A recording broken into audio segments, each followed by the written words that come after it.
we have triglyceride, okay? And when triglyceride, which is an ester that is treated with sodium hydroxide, you get glycerol and fatty acids. Okay, you get glycerol and fatty acids. All right. So this is what you call saponification of esters. All right. So when you take natural triglycerides and you treat it with sodium hydroxide heated, you will actually get glycerol, which is going to be that, which is the trihydroxyalkane, all right, or a triol, all right, and you'll get carboxylic acid conjugates, right, or carboxylic as anions, carboxylates, all right, O minus and O minus, R1, R2, R3, all right. So this is what you call saponification, and this is essentially the product. So even though they give you glycerol and fatty acids, this is what they are talking about. You will get the product in the carboxylate form unless you treat it with a acid. These are not going to be in the neutral forms. All right.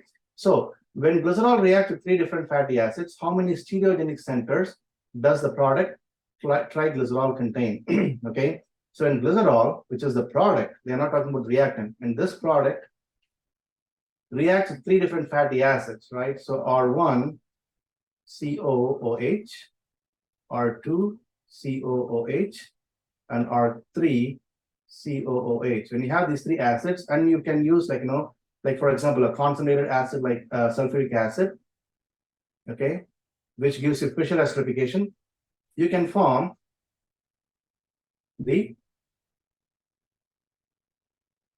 esters, right? R1, say for example, R2 and R3. I'm sorry, give me a second. So this has to be, this has to be that R1, R2, O, and then double bond O, R3, right? So the question is, when this product formed, right, how many stereogenic centers can your product triglycerol contain? Okay, so what do you guys think? How many stereogenic centers can you have? Or how many chirality centers can you have? They all refer to the same thing. Okay, so can someone tell me how many stereogenic centers we will see? So you will see only 1 stereogenic center, because this carbon has 2 hydrogens, right? This carbon has 2 hydrogens. Therefore, there cannot be a chirality center here. There cannot be a chirality center here. Whereas this carbon has a hydrogen. This group is going to be different because there is an R1 here. That group is going to be different because there's an R2 and there's an R3. Therefore, there's going to be only 1 stereogenic center in the molecule. Okay. So which of the following is the most plausible explanation for the fact that the saponification of the triglycerol in the passage resulted in 4 different fatty acid salts? All right.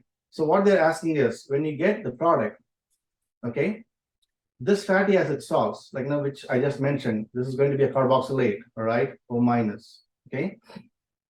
So the fatty acid salts here, this has 1, 2, 3 fatty acid chains, whereas they see that there are 4 fatty acid salts. So there are R1, R2, R3, and something else. The question is, which of these options explains why you're getting 4 instead of 3? The triglycerol molecule consisted of 4 different fatty acid units. That's not true because we have only 3 different fatty acid units. The triglycerol was transformed into a fatty acid salt under the reaction condition. This obviously is true, but that doesn't explain why you have 4. You should only have 3, even if this is true.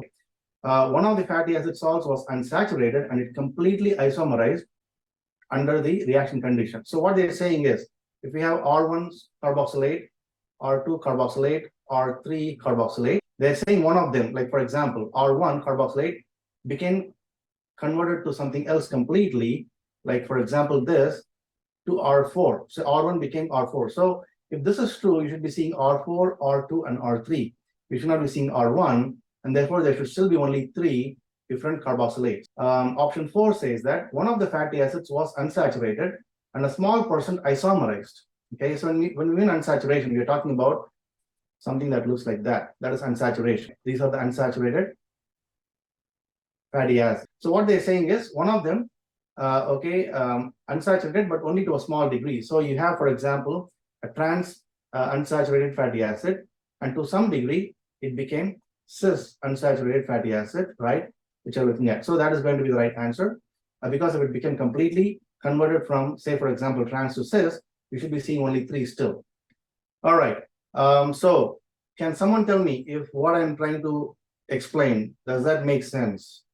Is there anything else like now that we need to do to help you understand this better? So next question is, how much sodium hydroxide is needed to completely saponify a triglycerol? How much sodium hydroxide? So let's see. So a saponification is same as the base catalyzed formation of an formation of or hydrolysis of an ester, not formation, hydrolysis of an ester, right?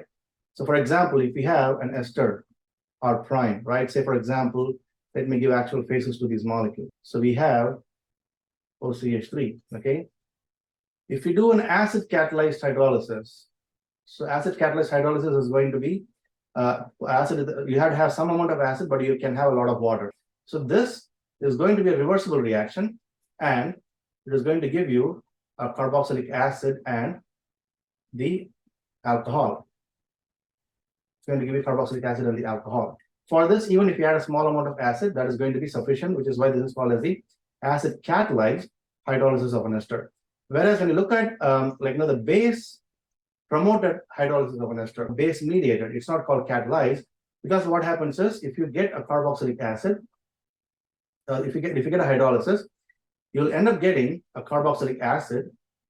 And if you have sodium hydroxide in the medium, and if you add only a catalytic amount, what happens is the acid base neutralization will happen and this will get consumed. Therefore, you cannot have a catalysis. You have to have a full equivalent of sodium hydroxide that is used for the hydrolysis. Therefore, since the sodium hydroxide is consumed by the neutralization reaction, which is going to happen like this, you need to add a full equivalent of sodium hydroxide to your ester so you can form the product. Okay, so therefore, the answer to this question is going to be you need to add 3 equivalents of your sodium hydroxide to completely convert your triglyceride to the corresponding products. Okay, sure. I'll try to slow down. Yeah, I'm trying to cover more content, but yeah, I will try to slow down. Okay, so which of the following statement most accurately describes the solubility properties of fatty acid salts? So what do we know about fatty acid salts? Before we even get into answering the question, we can say that when you have fatty acid, it's going to have a long chain. It is going to have a carboxylic acid and the carboxylate group and a long chain. So the long chain is all carbons and hydrogens. Sometimes you will see that they will have a double bond, all right? And sometimes they won't have a double bond, depending on which you call it either being a saturated or an unsaturated fatty acid. But the fact is, when you add this to water, what happens is the molecule is going to dissolve because it has a polar head, okay? Because the oxygen can hydrogen bond with water, you will be able to dissolve this molecule because of that. At the same time, you can also dissolve the fatty acids in something like hexane because you have a very hydrophobic chain, okay? Therefore, when you look at the solubility of these molecules, they are going to be soluble both in organic solvents and in aqueous media. So they are soluble in polar media only, not true. They're soluble in non-polar media only, that is also not true. They're soluble in both polar and non-polar media because they have both a negative charge or a positive charge, depending on what kind of fatty acid you're talking about, or they also have hydrophobic long chains. Okay.